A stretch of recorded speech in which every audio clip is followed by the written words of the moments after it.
Beaucoup de fierté. J'ai l'impression d'avoir fait un acte citoyen, un acte très important puisque l'État du Sénégal s'est doté de vaccins, a mis des moyens importants pour acquérir ces 200 000 premières doses.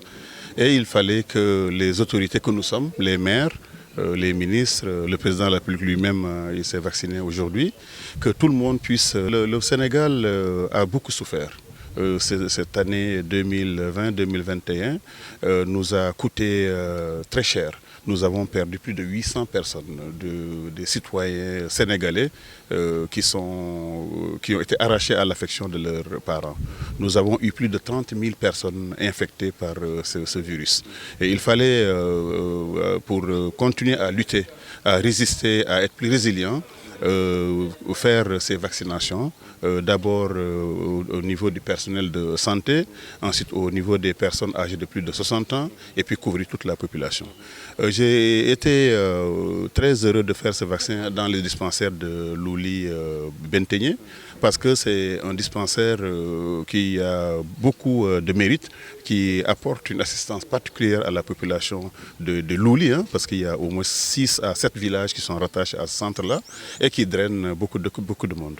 Je voulais en profiter pour féliciter le docteur Mbaye et l'ICP et les sages-femmes pour avoir organisé vraiment cette vaccination. On ne va pas s'arrêter en si bon chemin. Le comité anti-Covid de la mairie va commencer une tournée à partir de la semaine prochaine sur l'ensemble des 32 villages pour appeler à la vaccination.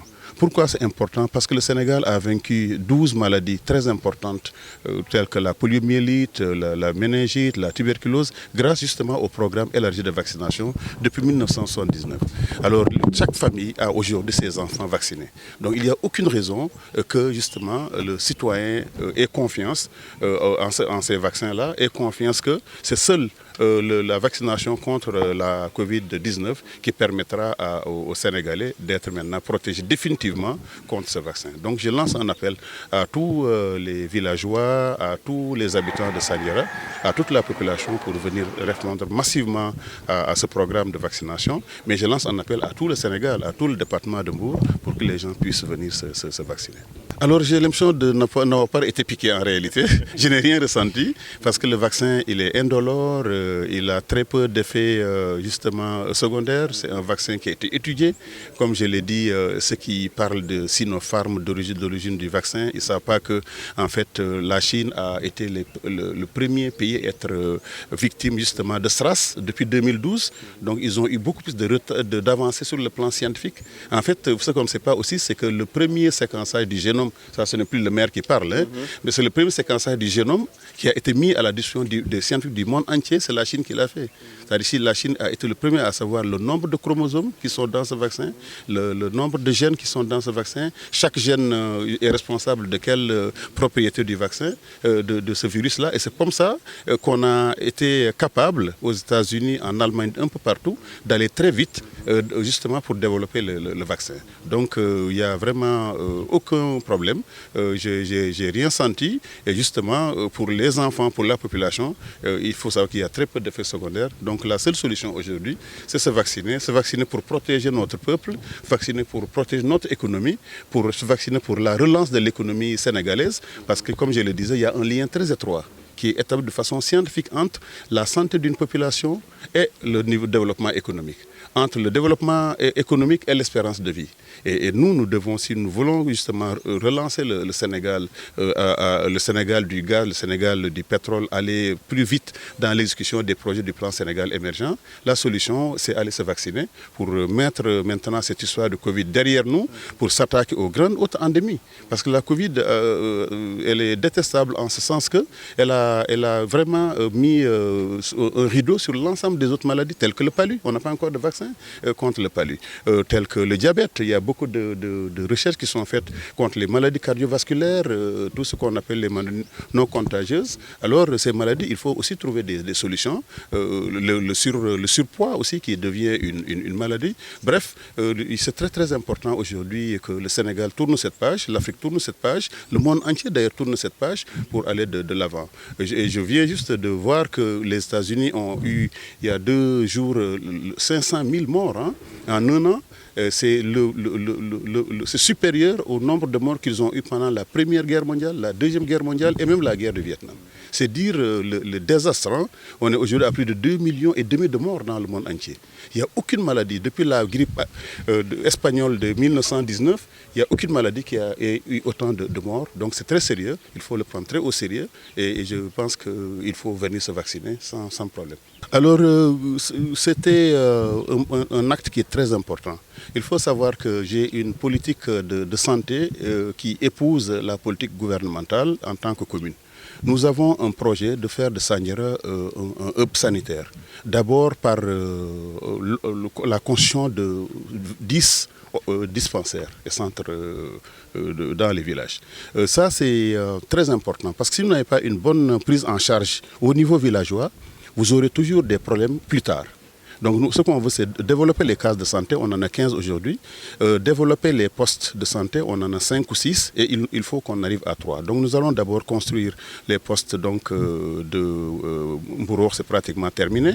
Il y a le poste de Biécheba qui est terminé et là on s'attaque actuellement à 2 nouveaux postes, celui de Faylar Godegen et celui de Kouch. On a prévu 2 autres postes à Louli Mbafay ici, mais aussi un autre poste donc à Ndjouk pour aussi prendre en charge ces gens et nous allons ouvrir cette année Inch'Allah, le poste de Kibik. Donc il faut que Sandiara arrive à avoir ses 10 dispensaires, ses 15 cases de santé et son hôpital, plus maintenant le centre de Tchadjaï. Ça nous permettra d'avoir une santé, une couverture maladie pour tous et ça nous permettra de faire en sorte que la population soit saine, qu'elle soit bien éduquée mais soit en bonne santé.